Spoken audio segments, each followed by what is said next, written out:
Jai Hind.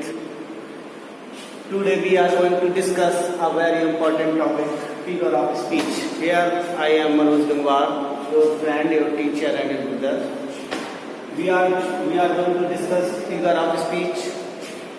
यहाँ पे figure of speech को चार तरीके से कैटेगराइज किया है. We are categorized in 4 types. First one is resemblance. Resemblance के आधार पर हमने जो फिगर ऑफ स्पीच रखे हैं वो हैं सिमिली, मेटाफोर,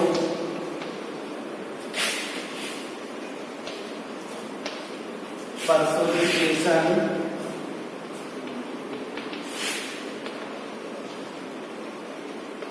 एंड एपस्ट्रोफी.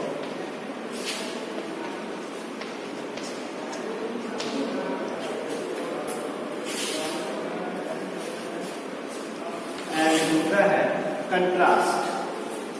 इसके लिए हमें रखा है एंटीथीसिस,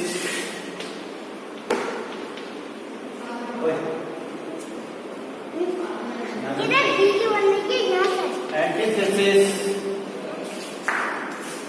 एंड एपिग्राम.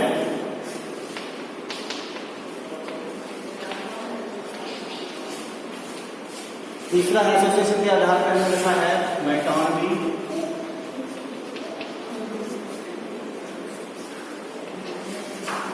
एंड दूसरा है सिलेक्टिविटी.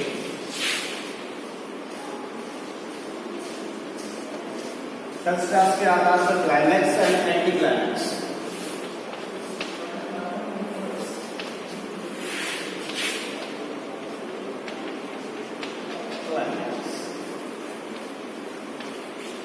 इस प्रकार से हम कैटेगराइज किए जैसे resemblance, simile, metaphor, personification, apostrophe, contrast, antithesis and epigram, association, metonymy, synecdoche, climax and anti climax.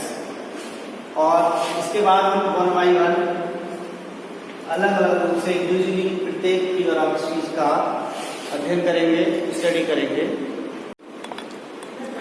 Figure of speech 1 by 1 figure of speech पढ़ने से पहले हम थोड़ी फिगर ऑफ स्पीच के बारे में बात कर लेते हैं.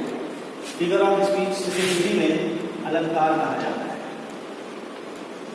अलंकार कहा जाता है. इसकी हिंदी की जब डेफिनेशन की बात करें, हिंदी में डेफिनेशन इसकी होती है काव्य की शोभा बढ़ाने वाले शब्दों को अलंकार कहते हैं. ऐसे शब्द जो काव्य को और ज्यादा इंटरेस्टिंग बना देते हैं और ज्यादा रुचिकर बना देते हैं उसे क्या कहते हैं? अलंकार कहते हैं. ठीक है. और इंग्लिश में भी इसकी यही डेफिनेशन है. इसका वही काम होता है जो हिंदी में काम होता है. अब फिगर ऑफ स्पीच से बात करने से पहले हम स्पीच के बारे में बात कर लेते हैं. स्पीच की अगर बात करें हम, 2 तरीके की स्पीच होती है, play and figurative. Play and figurative. Figurative मतलब फिगर ऑफ स्पीच से संबंधित है. प्ले मतलब किसी से हम सीधे सीधे कोई बात कर देते हैं, जैसे कि तुम बहुत सुंदर हो, सुंदर है. ठीक है. तुम बहुत लंबे हो, लंबा है. तुम बहुत मोटे हो, मोटा. अगर से फिगरेटिव लैंग्वेज की बात करेंगे तो तुम बहुत सुंदर हो, तुम इतनी सुंदर हो जैसे चंद्रमा, या तुम चंद्रमा के समान सुंदर हो. जैसे चंद्रमा का चेहरा चमकता है वैसे ही तुम्हारा चेहरा चमकता है, वैसे ही शीतलता हम लोग तुमसे मिलती है. तुम इतने लंबे हो जितने की पहाड़. कुछ भी कहा दे सकते हैं, मतलब उसको साधारण वे में ना कहके कुछ इतने इंटरेस्टिंग वे में कहेंगे कि तुम्हें सुनने में उसे थोड़ा सा अच्छा महसूस होगा. इसलिए इसमें अलंकार या फिगर का उपयोग किया जाता है. यदि डेफिनेशन की बात करें तो the figure of speech is a literary device which unifies a language. Figure of speech एक ऐसा लिटरेरी डिवाइस है विच यूनिफाइज द लैंग्वेज, जो क्या कर देता है? भाषा की शोभा को बढ़ा देता है, भाषा में और सुंदरता उत्पन्न कर देता है. इसके बाद हम 1 by 1 करके अपना एक करके फिगर ऑफ स्पीच पढ़ते चले जाएंगे. First of all we are going to discuss simile. यदि हम सिमिली की बात करें, first of all we are going to discuss about simile. अगर सिमिली की बात करें, सिमिली एक ग्रीक वर्ड होता है, इसका मतलब सिमिलस, ग्रीक वर्ड होता है सिमिलस।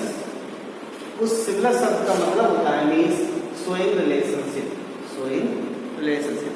तो सिमिली शब्द जो बना है वो ग्रीक वर्ड जो होता है सिमिलियस होता है। ग्रीक वर्ड क्या है? सिमिलस। और सिमिलस शब्द का मतलब होता है शोइंग रिलेशनशिप, शोइंग रिलेशन मतलब किसी दूसरे से हमारा संबंध दिखाना।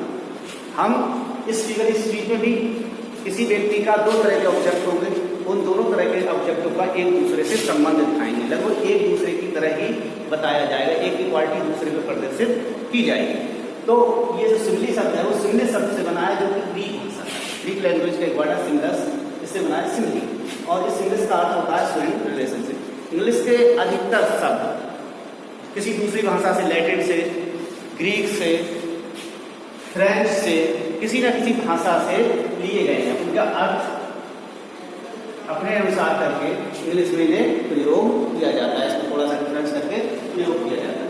ठीक है, तो सिमिली की अगर बात करें, सिमिली की डेफिनेशन की बात करें कि सिमिली होता क्या है, इसकी बात करें तो सिमिली की डेफिनेशन है in simile comparison, in simile comparison is made, comparison is made, मैंने क्या कहा, शोइंग रिलेशनशिप मतलब तुलना की जाती है, एक व्यक्ति से, एक वस्तु से दूसरी वस्तु का क्या होता है, संबंध दिखाया जाता है। In simile comparison is made between, दो चीजें होती हैं, between two different kind of object. ये बात बड़ी ध्यान रखने की चीज है, डिफरेंट टाइप ऑफ या डिफरेंट काइंड ऑफ ऑब्जेक्ट। सबसे बड़ी बात ये ध्यान रखने की, इसमें जो दो चीजें होंगी जिसमें तुलना होगी वो अलग अलग प्रकार के होंगे, सजातीय नहीं होंगे, एक ही जाति के नहीं होंगे। दो आदमियों के बीच तुलना नहीं की जा सकती, या दो जानवरों के बीच तुलना नहीं की जा सकती। एक ही समान, एक ही जाति की दो चीजों के बीच तुलना नहीं की जाती। दोनों चीजों में जिसमें तुलना होगी वो अलग अलग जाति के होंगे, अलग अलग प्रकार के होंगे। एंड यहाँ जाति का मतलब ये जाति कास्ट वाली जाति से मतलब नहीं है। And in them at least is trace common, at least is trace common, कम से कम उसमें एक पॉइंट जो होगा वो at least one point, sorry छूट गया यहाँ पर, वन क्वालिटी, एक गुण, one quality is trace common, उसमें एक गुण जो है वो एक समान होगा। मतलब उन दोनों चीजें तो अलग अलग जाति संप्रदाय, अलग अलग जाति की होंगी, अलग अलग तरीके की होंगी, लेकिन उनमें एक समानता पाई जाती है, एक गुण की समानता पाई जाती है। इसमें एक और बहुत अच्छी बात है कि इसमें सिमिली पहचानने में बड़ी आसानी होती है।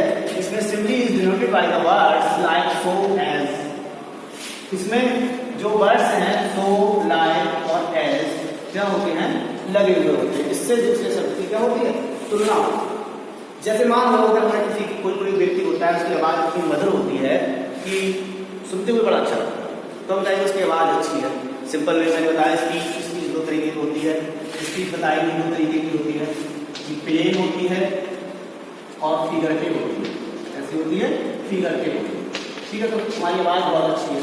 अगर हम इसकी तुलना करें कि तुम्हारी आवाज कोयल के समान है, जैसे कोयल के मधुर संगीत सुनकर हमारे कानों में हमें सुख का अनुभव होता है, वैसे ही तुम्हारी आवाज सुनकर भी हमें क्या होता है, अच्छा लगता है, सुख का अनुभव होता है। किसी की आवाज इतनी बुरी होती है कि वो अच्छी बात भी कहता है, तुम्हें बुरी लग जाती है। कुछ लोग ऐसे होते हैं तुम्हें गाली भी दे जाएंगे, लेकिन उनका तरीका, उनकी आवाज इतनी अच्छी होगी कि वो तुम्हें इतना बुरा नहीं लगेगा।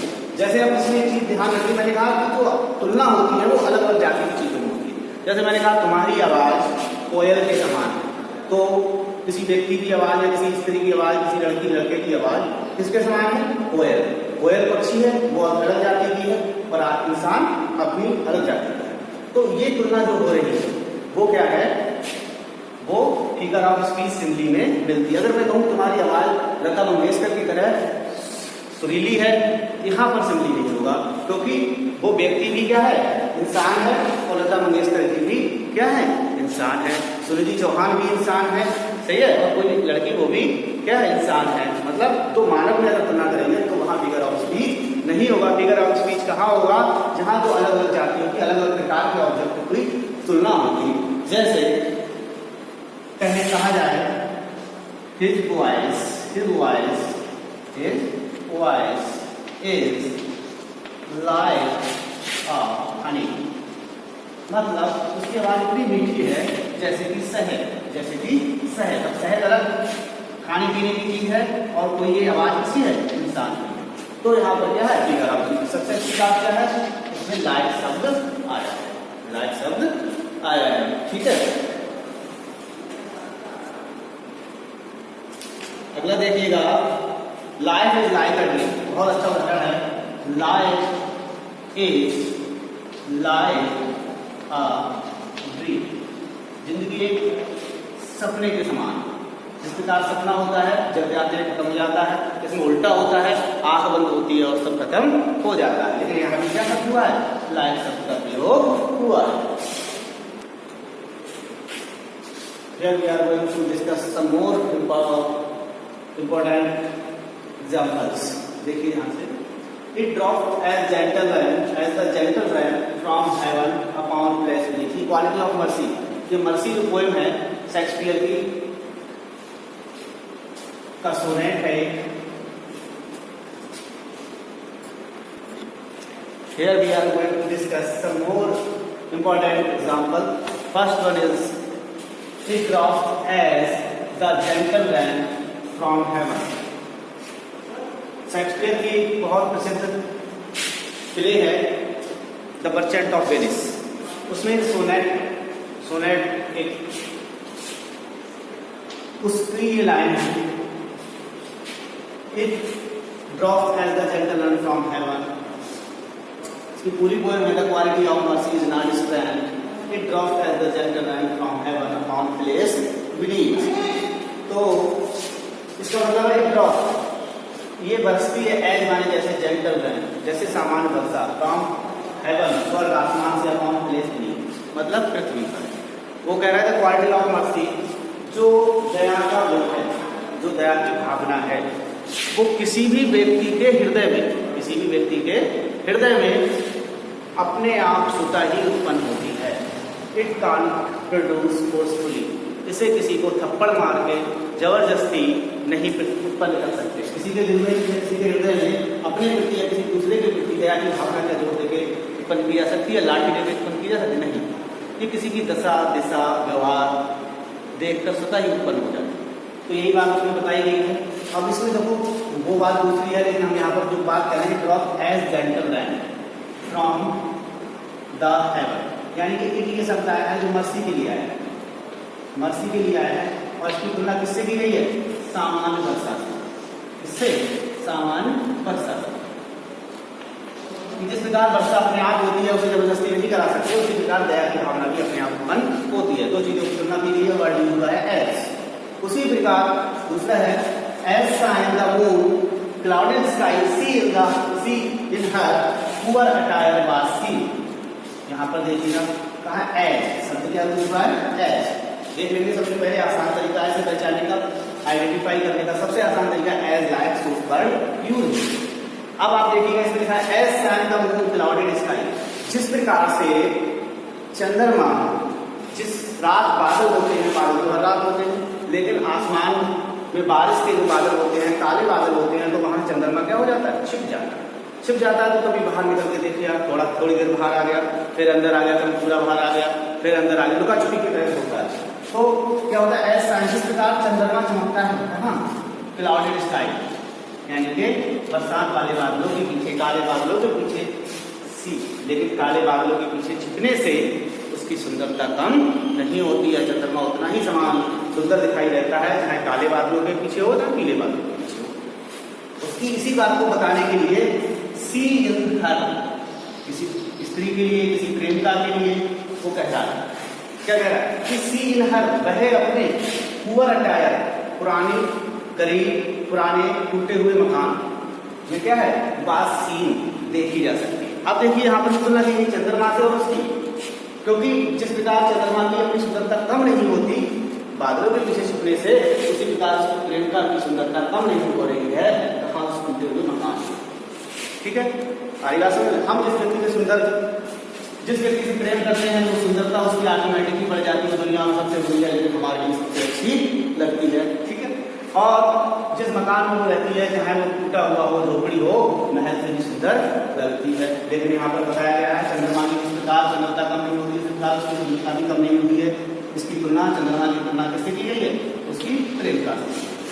ठीक है, ये है I wander normally as lord. जिस प्रकार बादल अकेले घूमते हैं पहाड़ियों में, प्लेन में, उसी प्रकार मैं आज अकेला हो गया हूँ और कहाँ घूम रहा हूँ?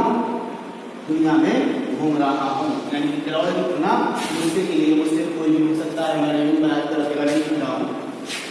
He fought like a lion. देखिए ध्यान से, किसी के लिए कहा गया है, कोई युद्ध में लड़ता है, लड़ाई होती है, तो कह रहा है वो इतनी इस तरह से लड़ रहा था, इतनी बहादुरी से लड़ रहा था जिस तरीके से कौन लड़ता है? शेर लड़ता है। शेर लड़ता है। ही फॉट लाइक, ऐसा क्या है? लाइक। और किसकी तरह? लाइन की तरह। यानी कि आदमी है और किसकी तरह लड़ रहा है? शेर की तरह लड़ रहा है। ठीक है, तो इसलिए यहाँ पर क्या है? फिगर ऑफ स्पीच क्या है? सिमिली है। ठीक है,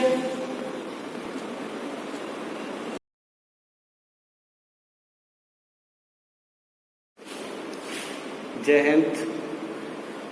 Today we are going to discuss a very important topic, figure of speech. Here I am Manoj Gangwar, your friend, your teacher and your brother. We are going to discuss figure of speech.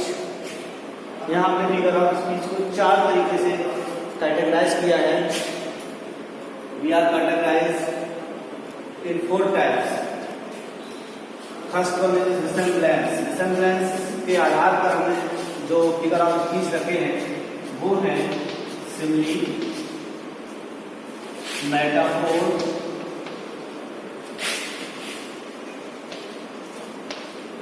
Personification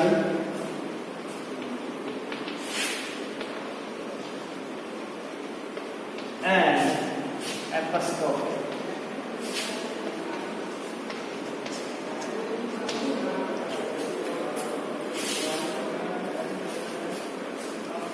दूसरा है contrast. इसके लिए हमें पता है antithesis,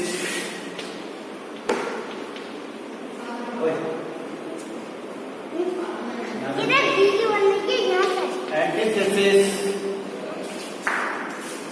and epigram.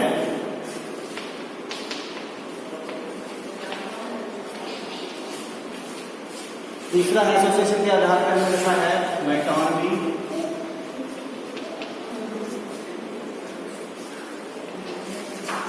And दूसरा है selectivity.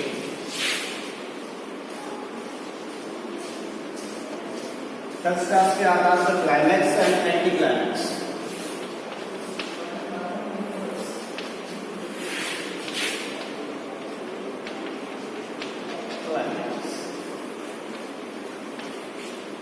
प्रकार से भी कैटेगराइज किए जैसे resemblance, simile, metaphor, personification, apostrophe, contrast, antithesis and epigram, association, metonymy, synecdoche, climax and anticlimax. और इसके बाद हम 1 by 1 अलग अलग रूप से इंडिविजुअली प्रत्येक फिगर ऑफ स्पीच का अध्ययन करेंगे, स्टडी करेंगे।